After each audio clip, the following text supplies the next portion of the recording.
Hi, my name is Darwin Huartson, and it is indeed my privilege to be with you today.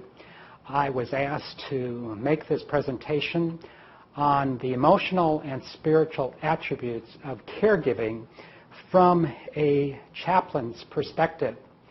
I've been a chaplain for a number of years. Prior to working as a hospice chaplain, I had worked in the hospital system, and I've also been a parish pastor. But what I'm going to be sharing with you today is really end-of-life care, that perspective from a chaplain's perspective. As a chaplain, I often have the opportunity to be with people at many different junctions of their journey. And one of the things that I do is I get to sometimes be with people in their bereavement journey. And about a year ago, there was a lady that came to our group, and she shared this poem, this story, this prayer, whatever you want to call it. I found it to be very meaningful, and as I was thinking about my presentation with you today, I thought I wanted to share with you because I think it captures a bit what the spiritual journey is like with end-of-life care. Who among us hasn't felt like we are in the wrong place in life at one time or another?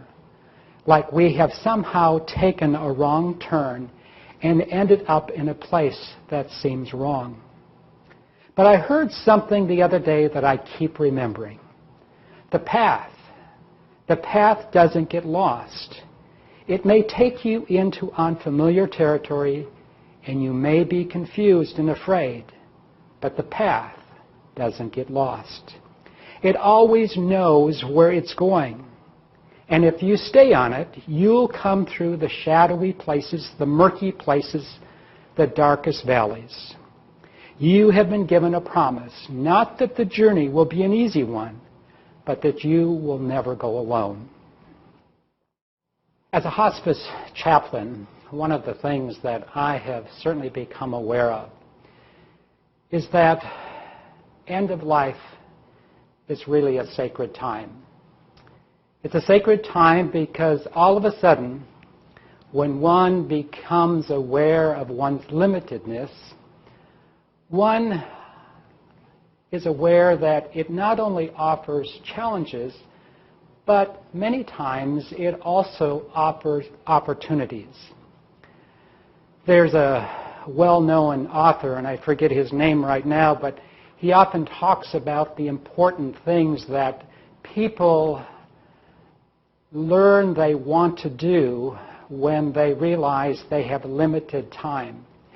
And some of those things that they do are say to each other, I love you, please forgive me, thank you, and I'm proud of you. Granted, we should be saying those things through our entire life, but one of the things that I'm so mindful of is that when we know we have limited time, those opportunities become more and more real for us. End of life requires that we have honest and compassionate conversation. Sharing bad news, so to speak, gives us the opportunity to redefine hope. Delivering bad news is challenging. As a hospice chaplain, I know sometimes when people are aware of a diagnosis and they are aware that they need to tell their loved one about that diagnosis, I think sometimes we are so afraid of what the reaction might be. And so often I hear people say, well, I don't want to take away their hope. And what I've realized is that often when we sit down and we have that honest conversation with someone, we're able to redefine hope. For example, I remember a man who realized he had about a year to live. And in that year, he made some decisions. Decisions to do some traveling, decisions to have some conversation with family members that he felt was necessary. So delivering bad news often takes a challenge and can turn it into an opportunity to be real with those that we care for and those that we love. If you are a caregiver, one of the things that I would want to remind you of, and I need to remind myself of this as a chaplain and also just as a person. When I'm with someone that is receiving news that might be difficult, I try to remember that that person has the capability to hear what they need to hear, and that that person has the capability to also find the answers that they need. I think so often in our society we feel like we want to fix someone or we want to change someone. And when it comes to life and death, when it comes to those things that are so final, we can't change them. But I do believe as caregivers, we can live the answer that is within the person that we are connecting with. So how do we do that? I think one of the things that we need to do, I'm mindful of how important it is to have good boundaries. As a professional hospice chaplain, I go into someone's home and I'm aware that sometimes I have conversation with them that they've had with no one else. I feel so privileged when they share things with me that I know they maybe haven't even verbalized to themselves before. And yet I'm also aware that there are other people that they will be connecting with. They have loved ones that they will be connecting with. And I think it's so important for us as caregivers, whether we are professional caregivers or if we are caregivers that are taking care of someone that's living with a terminal illness, how important it is that we establish good boundaries and keep them. I think it's also important for us to be mindful of the use of cliches. I think any of us that have ever had bereavement issues in our family, we probably have heard people say things like, I know how you feel, or I wish it could be different for you, and all of those things that people are often sharing with us that sometimes aren't very helpful. So whenever we can avoid the use of cliches, I find it helpful. When someone is receiving bad news, I think it's real important to pay attention to their feelings.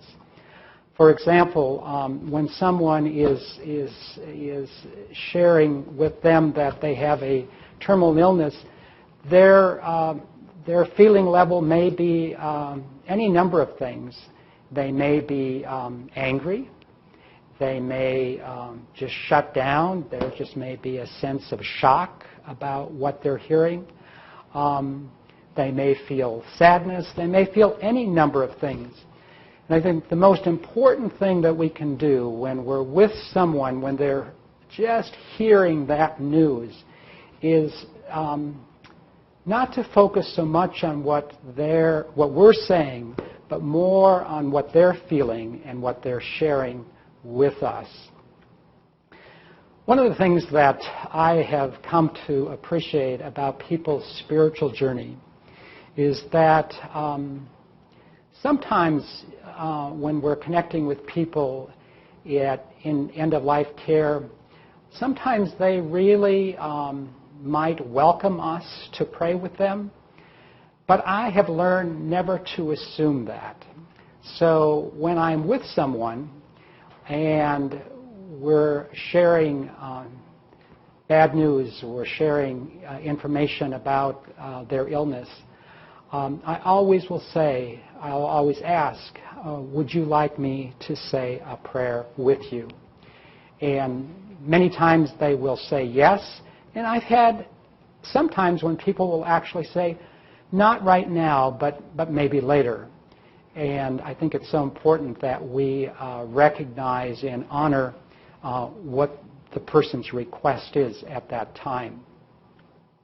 So what are some of the common reactions that we will hear when people are receiving this kind of news? Sometimes we'll see tears, sometimes there will be a sense of anger, and I've also seen sometimes when people will actually use some humor. And the thing about humor that is important to recognize is that often it is a defense mechanism, and when the person themselves is using humor, I think it's perfectly appropriate and to recognize it and to respond to it. But it's never appropriate from my perspective to use humor at a time when the news that we're dealing with is so intense. What's unhelpful? I think what's unhelpful is when maybe someone becomes very angry and maybe they even collapse, or there's just an onset of anxiety. Again, only unhelpful in the sense that it makes me realize that they need additional help. And sometimes when those kinds of triggers are there, it makes me realize that I need to involve other people from the team. Perhaps they need to talk to their doctor. Perhaps they need some medication. I think it's just really important to recognize that all reactions are possible, and we want to be able to respond and give them the best support that we can. So the question that comes to mind when we're caregivers is when is it appropriate for hospice? And I must say that as a hospice provider, as a hospice chaplain, if there's one thing that I hear people say over and over again, I wish we would have known earlier. I wish we would have started on hospice because I think it was so helpful to not only the patient but also to the family members. So when is it time for hospice? When we recognize that there is no cure that is possible, but we want to provide the best pain management that we can. And so the key to good support from the hospice perspective is that I think one of the things we talk about is how when someone comes on hospice, we're treating them not only physically, but we're also attending to their emotional and social and obviously their spiritual needs as well. So as caregivers, professional caregivers or personal caregivers, we journey with people prior to death, but obviously we also journey with people through death and after death. And one of the things that I would want to remind us of today is that every person's death is like their life. Every person's death is very individual.